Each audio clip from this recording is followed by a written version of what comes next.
Welcome to Horticulture, where a group of extension professionals and plant people talk about the business, production, and joy of planting seeds and helping them grow. Join us as we explore the culture of horticulture. What is up, people of the plant world? How are we all doing today? Hey. Not much. Good. Pretty good. Yeah, Good. I'm feeling it. Enjoying this cool weather we've got going on here. I don't want to like die every time I walk outside into a hellscape. It's quite a turnaround from historic highs to historic lows in Kentucky. Yeah, wow. It had been terrible, and now it feels wonderful. It was miserable. Like I was like, what is going on here? Has it always been this hot? They have like the seasons of Kentucky listed, where they're like, oh, you are in fake fall, and now you're back on like hell's front porch, and now you're back in real fall, and wait, winter's not here yet because it's going to get warm again, right? Yeah, so, the wannabe winter. Which one is it? What are we in? I think we're in fake fall. Fake fall. No, fake Ray. Don't say that. I know. I don't want to believe it.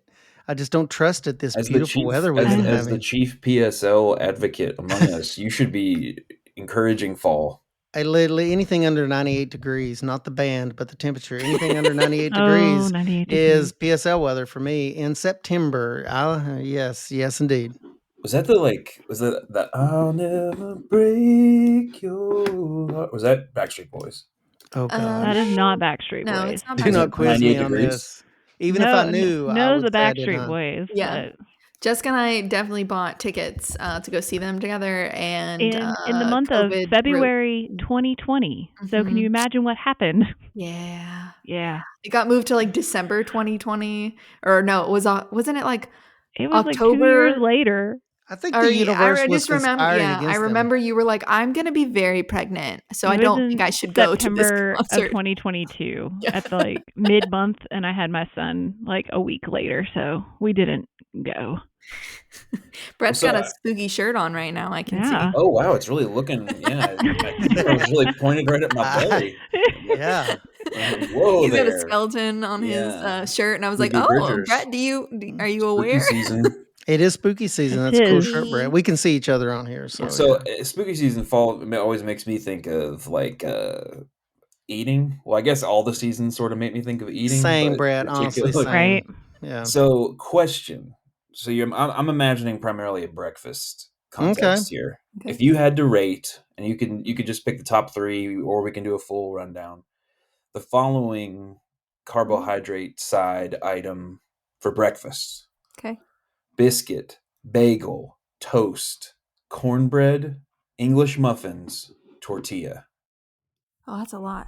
Oh, okay. My number one is bagel, and everybody else is just biscuit, bagel, and everything else for me. You're saying bagel number 1? Bagel's number 1 for me. Biscuits for this guy though.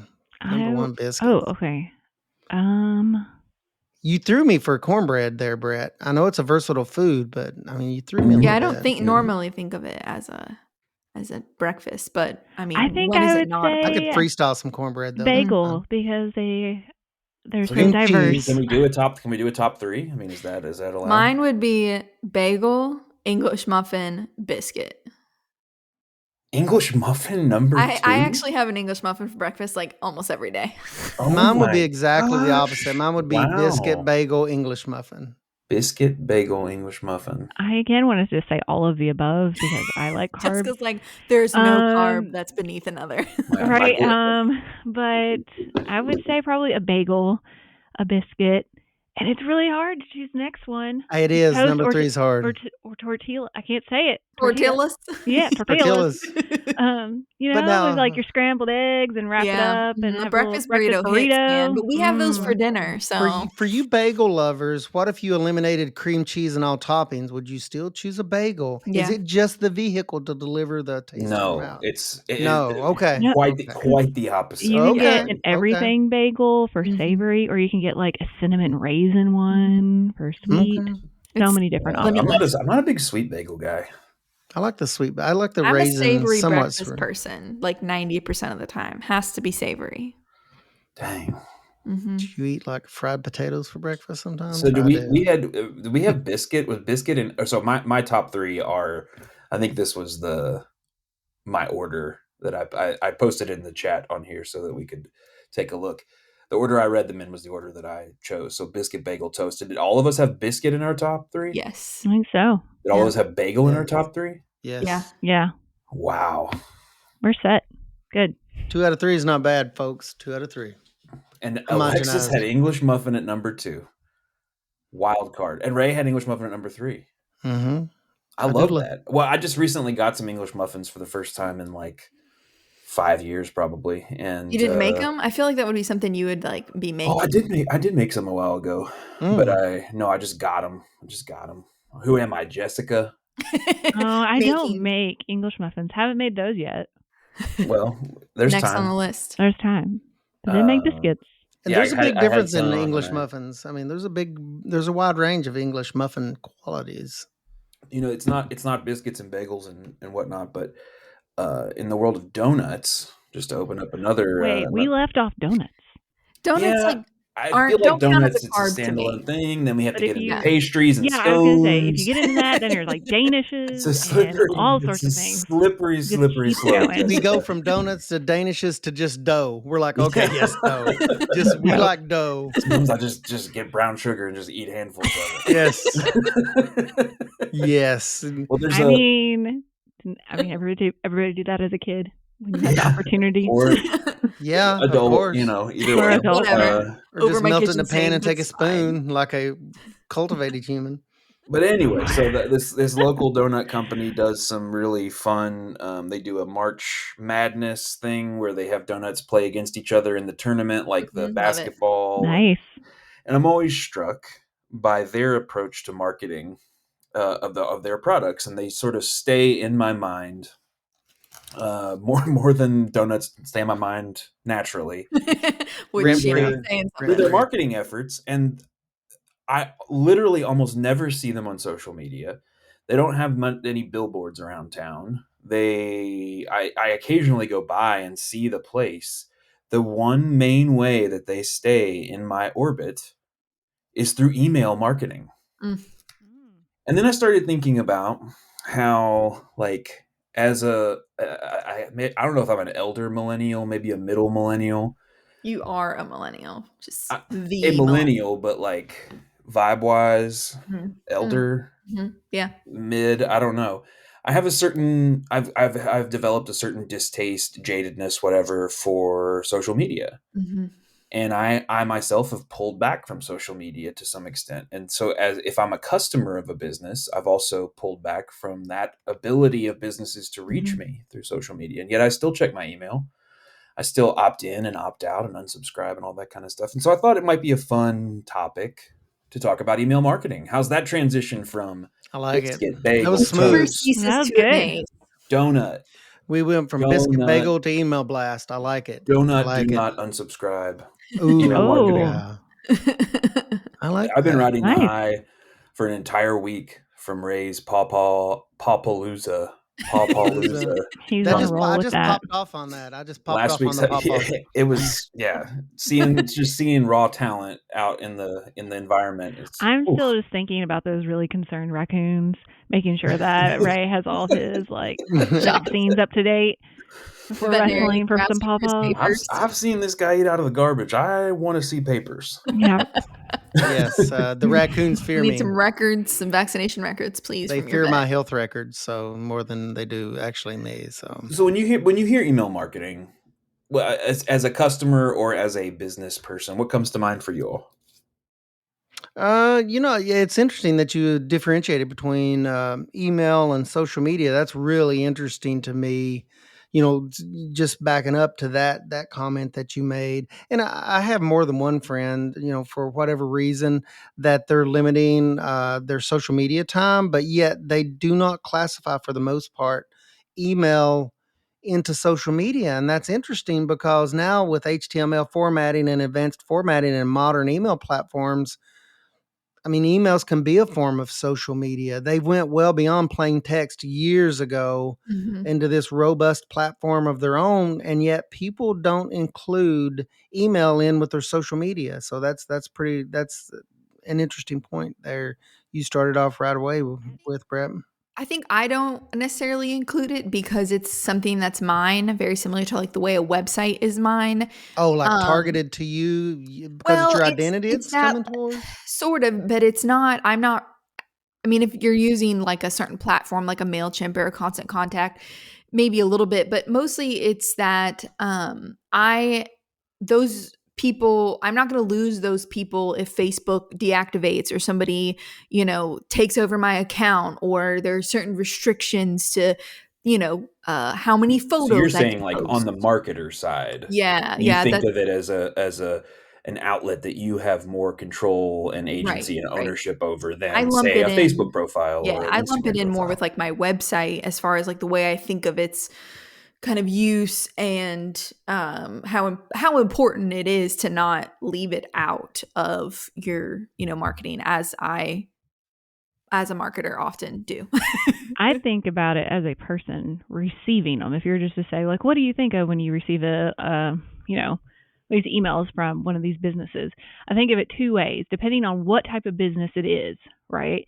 It's either something that's like, hey, we have these sales going on and this is what's going, more just like advertising a certain product versus like if you're following in, our realm, what we're talking about, a specific farm or something like that, you get to learn a little more about that grower, right? It's more of that personal touch to it versus just like their general Facebook post, which, some people put a lot of great Storytelling. detail into that versus this email, like letter that comes to you where you get all that extra detail. You learn a little more about the grower. You learn a little more like what's happening on the farm at that time, things that you might not just see in a single picture, right? Or things they might not go into detail about on Facebook of like, oh, we lost this crop or these different changes that are happening on our farm at that time. So they're a little more, they can be more personal. Well, I think I can't I talk love that today. you called it a letter. That feels like that really Right? resonates with me, of like it's a letter to your customers, of just Mm. that could include a lot of different things, but It's like a little that more personal. resonates. Yeah. Now, when you guys are making these statements, are you talking about things you have signed up for, or unsolicited things that you have no idea the company that's sending it saying, "Hey, Jessica, would you like to buy our water heater?" or whatever?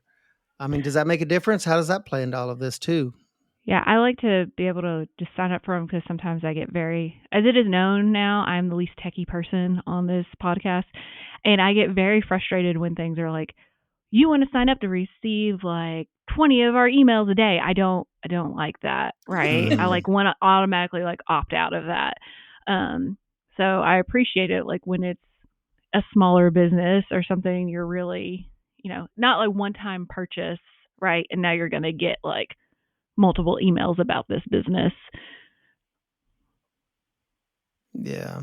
Are you all ruthless unsubscribers, or do you tend to Yes. let it go on and on, let it drag on after you Use should have? that power to To unsubscribe. unsubscribe, and if that doesn't work, the block and spam and phishing, Mhm. however I can report the Mhm. list. Yes, I do tend to aggressively try to make a little bit of effort when I get stuff that's totally uncalled for, unsolicited, or if the frequency's not right for me. Sometimes that can be overwhelming.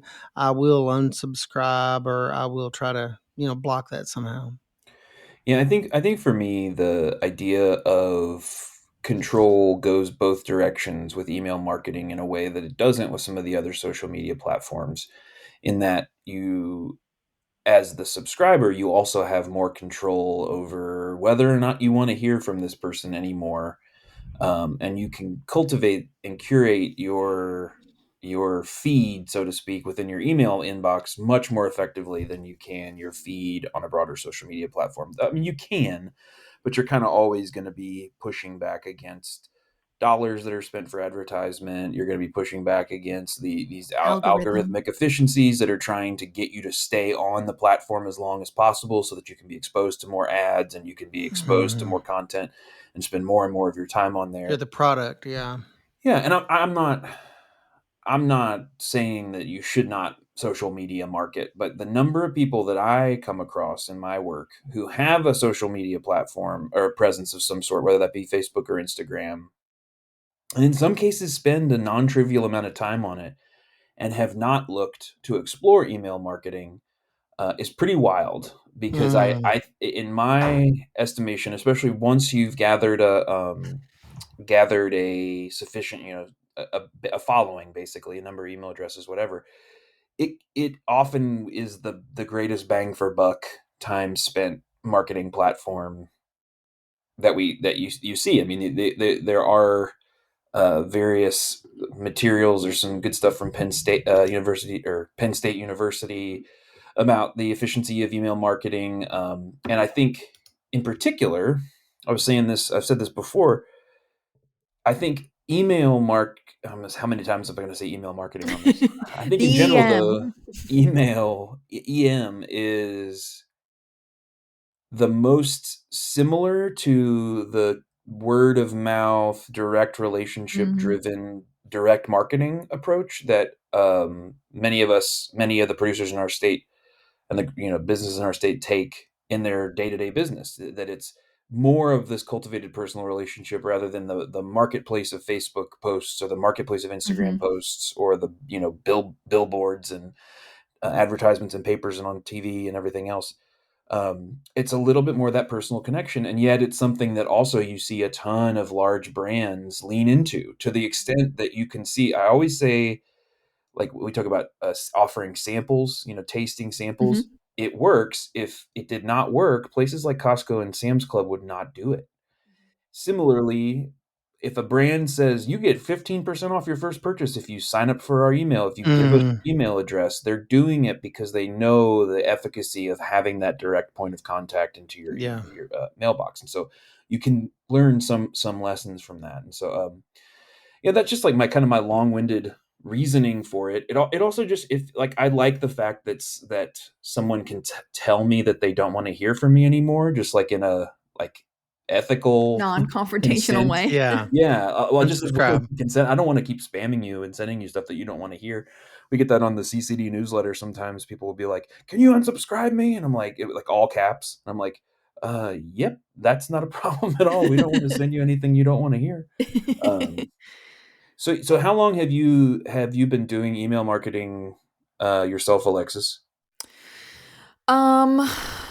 I think 3 years, and not very well the first 2, and one of my goals was this year to be a little bit more diligent about it, and uh I mean, I can look back and I'll have like data in front of me, but that's the beauty of using a platform, is that you are able to, with CCD, we use a platform and you're able to look a little bit more. I mean, it's not a perfect system by far, but uh, look a little bit more into, who's opening your things, what are they clicking on. If you're sending a sale for something, you can see who clicked it, how many times did they click it. Did you actually make, now they'll even tell you, did you make any sales from that email, which is kind of cool because, it's helpful to know if it's worth your time in that way. And, we have all the data in the world that says it's worth your time, but when you see it and your actual efforts have made a difference, I think that's really important to do as well. And so yeah, I've tried to use it more of, I was previously using it more of like a sales outlet for the most part. And one of my goals was to use it more to kind of tell our farm story and to make it more of like that letter that Jessica talked about, of just like, this is what we're up to. And so, and also not spam people too much. My goal is all like a monthly one, of sort of updates on the farm, what's going on, which is probably not often enough if you look at the data, but it's what I have time for as a farmer. And then having it as an outlet for, a CSA sale or something along those lines, which might be once a month, just kind of depends on the year. So that was sort of my thought process for it. And I feel like I want to make sure to tell people, because it can be so overwhelming when you're trying to keep up with all of the things you're farming. You've got a family, maybe you've got an off-site job as well. It's hard enough to keep up with all those things, and to add like an email on can be really hard. But do what you're capable of, and something is better than nothing, I think. So can you talk about the why? You're talking about telling your story. Why? Why do that? I think I've said this before on the podcast, but when I first became an agent, a seasoned agent told me, and I was having trouble getting people to classes, and it was like the first year I was there. I was brand new to the community, and she told me, you know, people can get information a lot of places. They come to your classes because it's you teaching it. And yeah, they come for the info. They want to know about strawberries, but they want to know about strawberries from you because they know you in some way. And so I have kind of taken that in a lot of ways, and a lot of things that I've done. In one way was, you know, a business aspect is like they can buy a product from lots of different places. Why buy it from me? Yeah, I can say my stuff is fresher, or I have things that somebody else doesn't have. But when it comes down to it, I think people buy from us because they know our story and the added benefit of, you know, having a product that lasts, and those types of things is just kind of the icing on the cake. And that's just been my experience and kind of how I've looked at it. Yeah, you go ahead, Ray. I was just going to say, and I hear you guys using a lot of verbiage and words that indicate to me that you've grown organically or one-on-one these email lists. It's not like you are working with lists that you've purchased, which is Right. fine. I mean, if Right. you're a large corporation, you may not develop a list one-on-one. You know, you may purchase a pre-existing list from a pool of addresses. You're talking about, you know, real relationships that translated to an email contact, Mm-hmm. and that lets me think that kind of mirrors social media in that if you, let's say you've got 10,000 friends that are just not, you know, you may have met somebody once and you add them, you know, on social media, or if you're on one of the apps that you're just looking at a group of people, you may not have a lot of interaction with those people ever. But in the case of what you're talking about, you do probably have a higher engagement level because it's people that know you and you are communicating with them. You had a real authentic experience or relationship with them. So that to me is significantly different than like just advertising to social media that may be just a demographic region or just a random Mm-hmm. group of people. That's a different thing. Yeah, They it know kind of you and you're communicating. Yeah, it kind of goes back to, you know, what Brett was saying of being almost like a formal word of mouth, very similar to Hmm. that can be social media, but you know, it's something easily somebody can forward to someone. You know, I have a decent amount of people who are probably not ever going to buy something from me because they physically are not in a location that's close by. But they have maybe some sort of tie to the area, which is how they, you know, saw me at a market, or, you know, their sister used, you know, my product for something. And so that in itself, you know, can be like word of mouth where they're sharing that. And so I think there is, you know, some ability. You'll have people, a lot of people who are not necessarily your customer, but as far as them getting to you, but they often will share your good news around in places. So I think that that's beneficial as well. One of the things with the email campaigns I've struggled with some in the past is scope and scale. You know, an extension, I'm going to use our office just as an example, even though we're talking more about producers here. You know, we're an office made up of 4 primary programs. And when I send out an email blast, do I send it out to people that have shown specific and direct interest in home gardening, or do I send it to 4-H and family and consumer sciences and ag and natural resources? Well, I found in the past that if I can target that to folks, their specific interests that they've shown, I do better in that a soybean farmer may not necessarily want to know about pumpkins. So the more information I can get on folks Mm. when I sign people up and narrow that scope and scale down, the more effective I've been in email campaigns. And I don't want to burden people when I have them sign up, but we have multiple email lists at the office now, even within horticulture. We have folks that love home lawns, we have folks that are only interested in home gardens, we have commercial producers. So I have it at least broken down into commercial or homeowner. And from each one of those categories, I break it down 15 different ways from there. And sometimes if it's something that's broad in scope, like a home and garden show or home and garden expo, I'll send that to my entire horticulture list. But if it's an event for home orchard growers, then that's much more targeted. So scope and scale is very important to me in email campaigns, and I'm still wrangle with that sometimes, of how broadly do I cast the net, or do I refine that to a specific group. So I'm always thinking about scope and scale with it, my email efforts. And the key thing there is you have to know your audience. I guess I have to have them answer a few basic questions. If it's a program participant, I'll ask them, hey, do you want to be on our email list?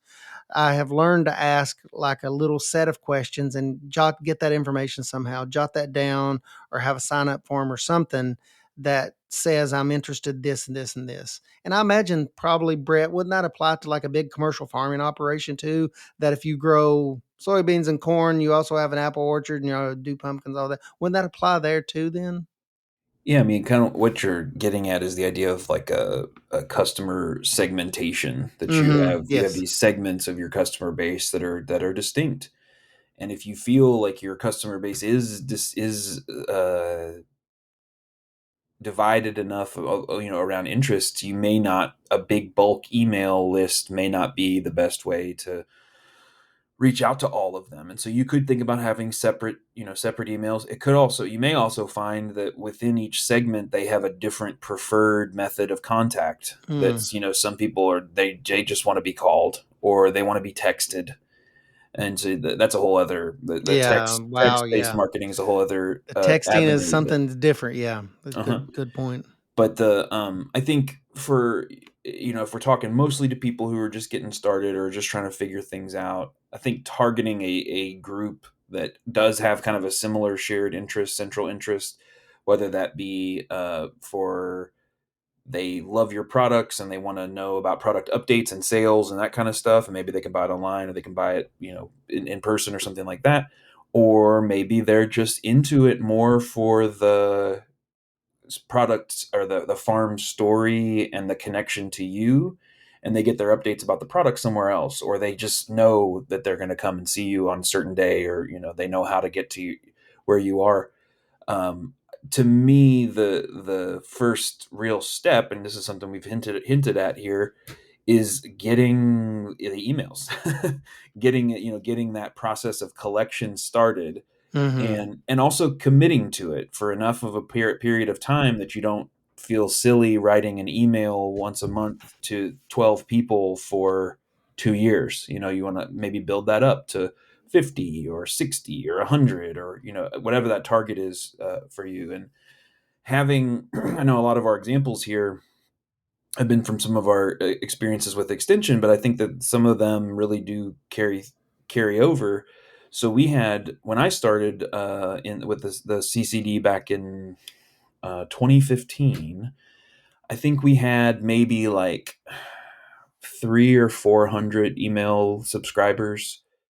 And our solution to build them up was to go to all these conferences, and every conference that we went to, we had an on or a in-person what do they call it, a clipboard, where people could write their email address and write their name, and then we go back to the office, we'd add them. And the other thing we did was we added a way to be able to subscribe online.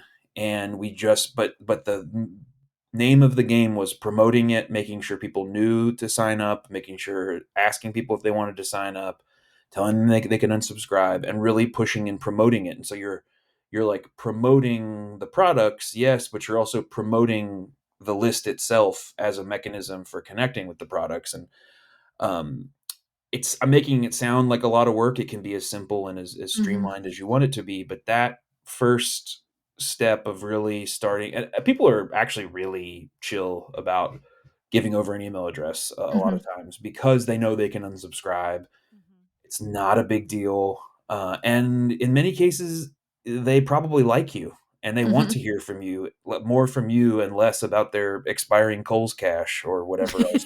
Right. I don't know, man. That so Kohl's cash is good stuff. Yeah. Yeah. It sounds like you have a very specific scenario you're dealing with there. Oh, I don't let any of that expire. My khakis stay fresh. Every month. Um, but yeah, I do think that, and there are downsides to doing this, right? It's not like, oh, this is 100% awesome and there's no downsides. There is time. I mean, Jessica, you can talk a little bit about, why you haven't gone down the rabbit hole of doing the email marketing stuff Well, aside from the tech.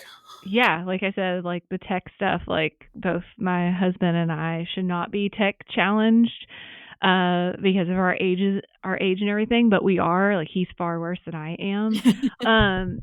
But just finding the time, like balancing real jobs, not that farming is not a real job, but in our situation, our careers, our farm life that we have, family, all of that, and trying to balance doing that kind of like social media and you know other things of marketing, right? So for us, it's just been a big challenge to do like at least 2, maybe 3 posts weekly right now on our Facebook page, right?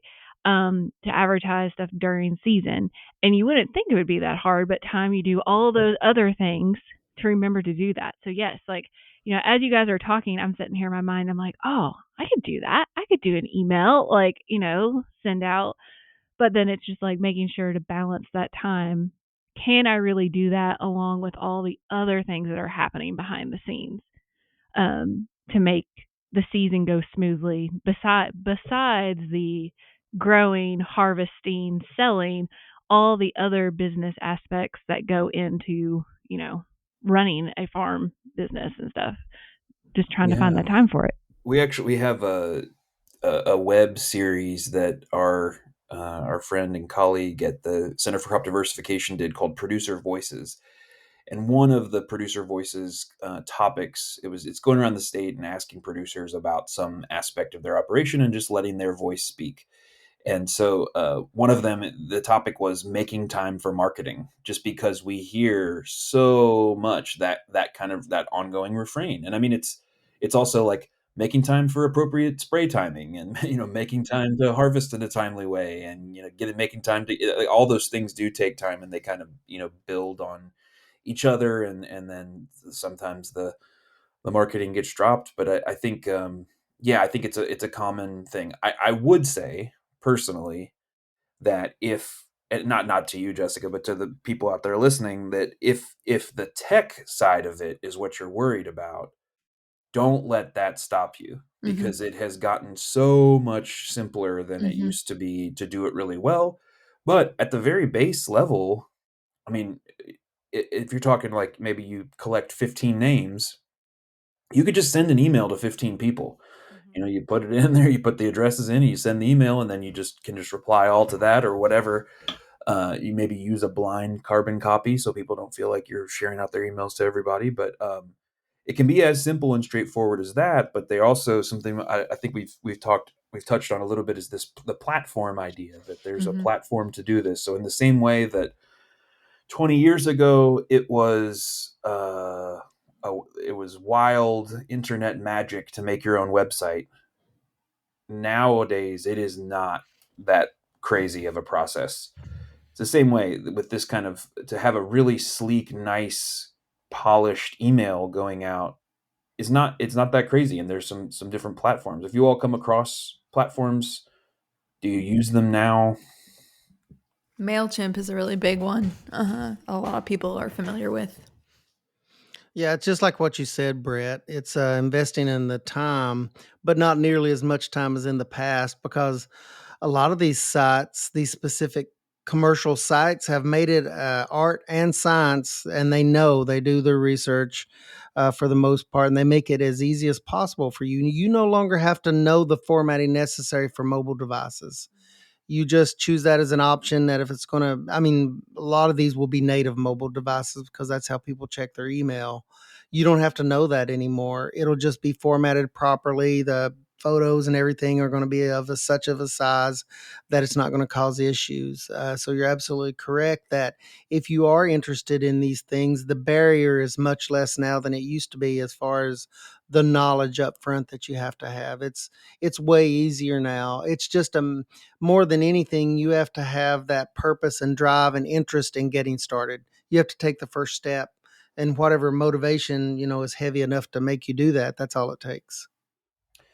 I mean, I think organizing the thoughts, putting something together that feels cohesive, like conceptually, is the heaviest lift of the whole process. The actual putting it together in the system could take a really long time to put something together that was formatted nice or put together a PDF or something. Yeah.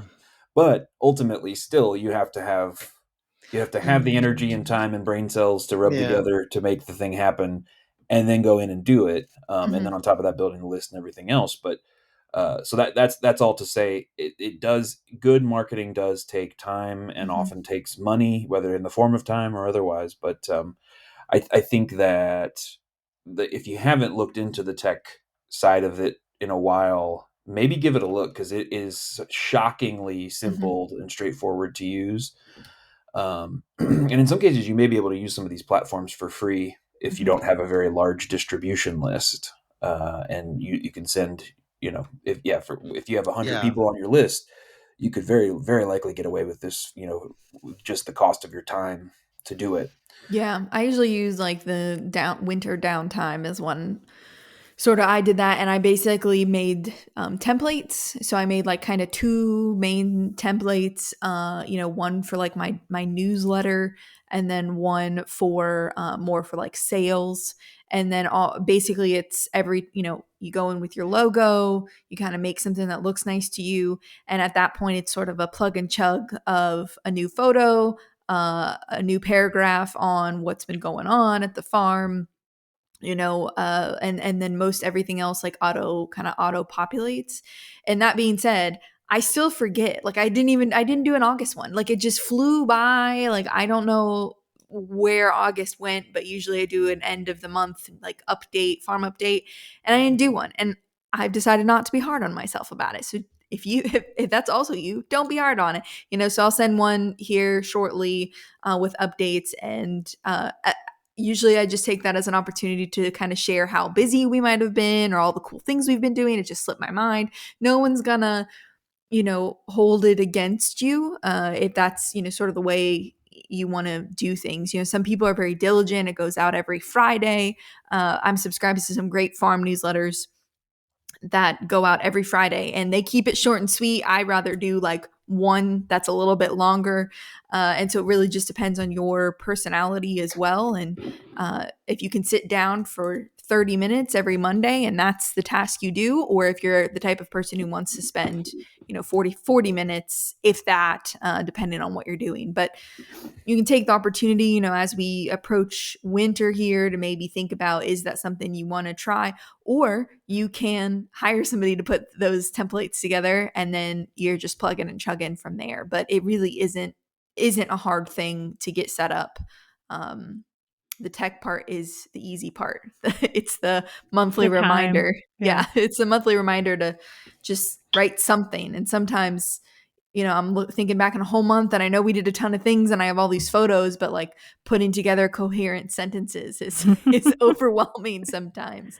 Or if you do it at one time, if you do it like at night, and then you need to go back and check the next morning what you actually put. I've been known to do that. And I'm like, that makes no sense, but I wrote like at 11 o'clock last night. I think you also said something really, really important sandwiched in there. And that is, you have to have the good, strong concept of your purpose of why you're emailing your folks. And I heard that there's two different things there. One was sales, had to do with sales. You were very explicit about that. The other is farm updates. And do you send those separately when you're, as far as purpose-driven emails? For me, sometimes it's a little bit of a mix. So if I have a CSA opening, that's, part of the farm update, right? So it's, our CSA is opening, but I still kind of have a focus on the email. So the focus is either sales or newsletter type thing, but they do overlap a little bit, because I think that's just kind of the nature of farming, is that to have a product to sell, you have to grow it, and you have to, and vice versa. So but yes, I do kind of have two, and those two separate templates, because like they're delivering different messages, right? So it makes sense for them to look a little bit different in that way. Seems like, I've noticed we have 3 or 4, rather large, well-organized farm stores in the county, and I notice them more and more that they do that. Sometimes they tell their story, and sometimes they tell you what's on sale that week, Mhm. and the more I talk to them, the more I find out that when they convey information about what's for sale that week and the prices, it's very to the point. It's a more simplified format. Mhm. But when they have their farm to table dinners, or when they're telling their story or talking about their kids working on the farm, they're telling a more flowing narrative. And Mhm. it's interesting that they switch back and forth almost between two formats. Mhm. And I started catching on to that, and I asked them, and they were deliberate about that. They said, when people want to know the drop off points or the CSA drop off points or sell prices, we're very to the point. Mhm. But everything else is they're telling their story, and they'll be more narrative as they have time and be more graphically driven. So it's interesting that I'm starting to see that out in the field with these folks. It's pretty cool to see that, but they're doing it consciously, Yeah, making those choices. I think the buzzword that would maybe fit into what you're talking about here, and this is something that you talk about in social media, in any sort of advertising or marketing, is the notion of a call to action of some Mm. sort.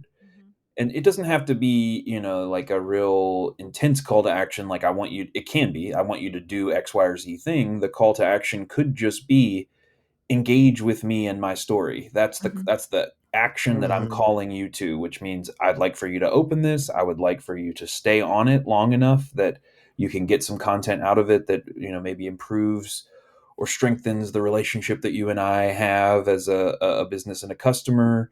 And in order to do that, it has to be pleasant, easy to read, nice images, pretty, not frustratingly, worded, with too big of words or too many typos or feel careless or whatever. But there's other calls to action too, where like exactly what you're talking about, and in I think one of as I heard you talk, Alexis, about templates. I think one of the things that I have said it many times, and I will continue to say it many times. People tend to think that marketing and sales is like this artful, charismatic, almost like a God-given talent, or like it's the it good marketing, behind the scenes of good marketing is like some of the most boring stuff that you can Mhm. It's imagine. consistency. Analytics.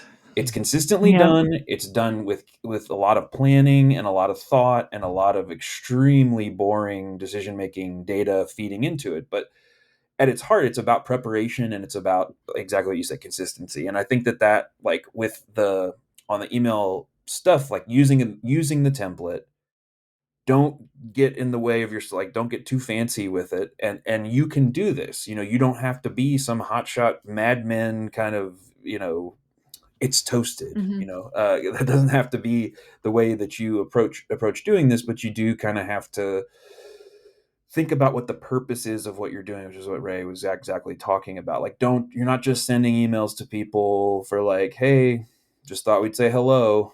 Uh, that is frustrating to you. It's frustrating to them as well. And so, depending on what your business is like, your call to action might be getting people to come to the farmers market by telling them what's going to be available, Mhm. reminding them of what the hours are. If you sell things online, it could be you're trying to get them to click through to your website and go on there and take a look at what you're offering. Alexis mentioned the relationship builder kind of thing.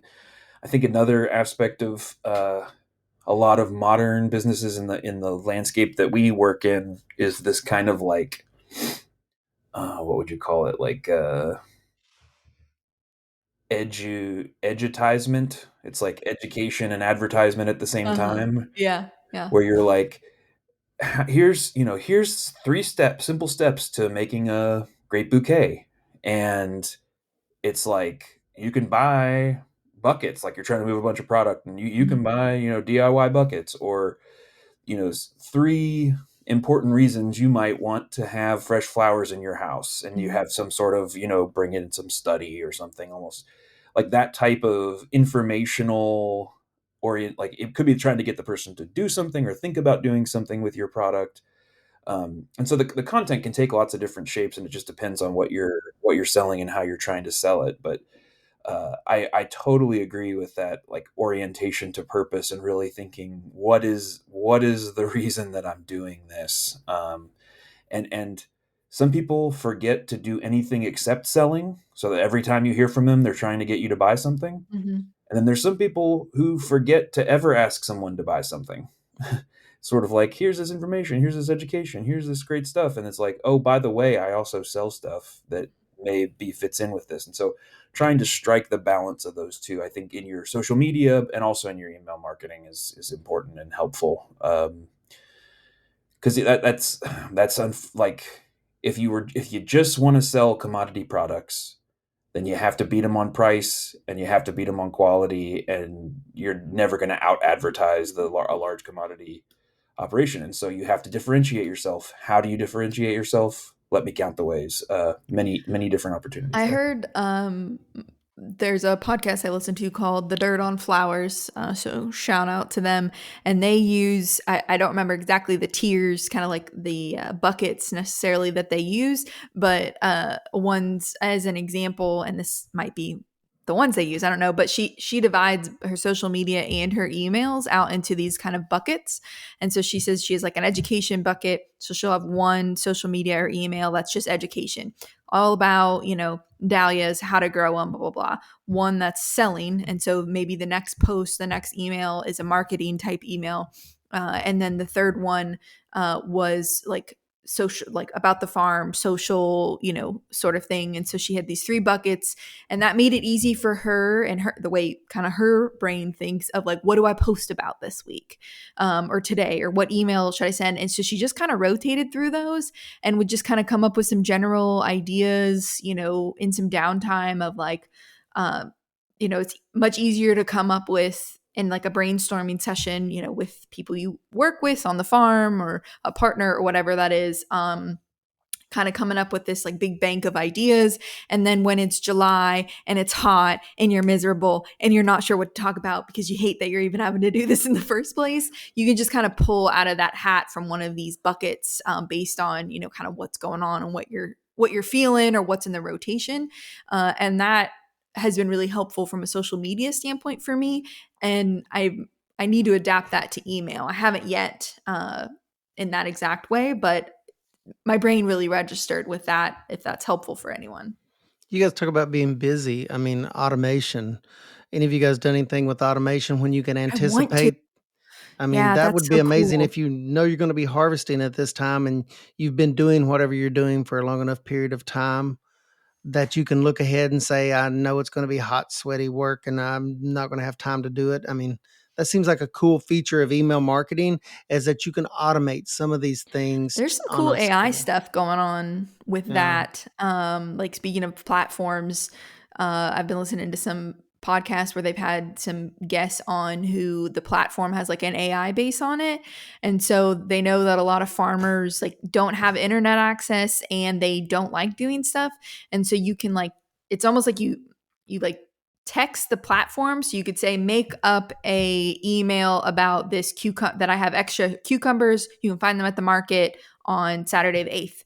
And so like literally the text goes, then like AI will create something, and of course you want to go in and look at it, but like that's something they can like text from the field, and then they can just make quick little edits and it goes out to their email blast. Or like when CSA stuff it's wild, the stuff that's coming out, which is, getting into the technical crazy, but like there is, I think, a future where people are thinking about how busy, farmers are, and they're creating ways to make specifically farmers and the way they market a little bit more accessible via email. And I am like, I'm here for that, because if I can just like send a text message in the field about like, hey, your CSA pickup, don't forget, or it starts next week, and it's just kind of already done and I have to just skim it and hit send, I'm here for that. Yeah, I even like on the a reports. more basic level of automation, like I use like schedule send, schedule post, schedule Mhm. stuff That's all yeah. for all Yeah. kinds of stuff. Yeah. That's wonderful during like the down season, like when it's Mhm. a little slower, because like I can schedule a bunch of things out because things aren't, not that they're not happening as quickly, but like right, like more in the summer it's like, oh, well, we suddenly have tons of blackberries, Yeah. right? So like now I need to like do something, post it, Yeah. go, right? Versus in the winter, it's like, oh, here's a cute picture of a cow in the snow. Here is, like you can schedule those out because there's not as much when your variability. CSA is going to happen, and you can Right, schedule. yeah, like those things, and that works. That's such a nice feature to have because then you can do it and then not worry about it, and it's just magically there. To be clear, I don't think AI is going to like save the world or anything, but I can see how great that would be for something like that to be available down the line if it's affordable and all that kind of stuff. But yeah, there's definitely simple ways to automate. When I heard automation, that's what I thought of, that, like, that the one I think is really cool that I have yet to set up because it's a paid on the platform it's a paid thing, and I'm in the free one still, and I need to just bite the bullet and do it, but like that might be a winner task for me. But it's like as soon as somebody signs up for an email, they get an email from you introducing your farm and all those things. Or like as soon as they purchase a CSA, they get an email with like reiterating the information. So it's something searchable in their email. And like, that's really awesome. Or a way to collect those emails where like, learn about, get my recipe for tomato pie. And to get that recipe, you have to input your email address. And then as soon as you input your email address, you get the email from me on tomato pie in your email inbox. And all of those are automations. And I think that that's like such a great way to get involved with people. But usually it is like a paid part, which, sometimes you just got to do it. It's worth it. Yeah, I love those triggers when you get a new email that you can set a trigger to do this, this, and this, and it's stock. It's not like you're creating that you make it once. response. Mm-hmm. Yeah, it's pretty cool. That's awesome. Yeah.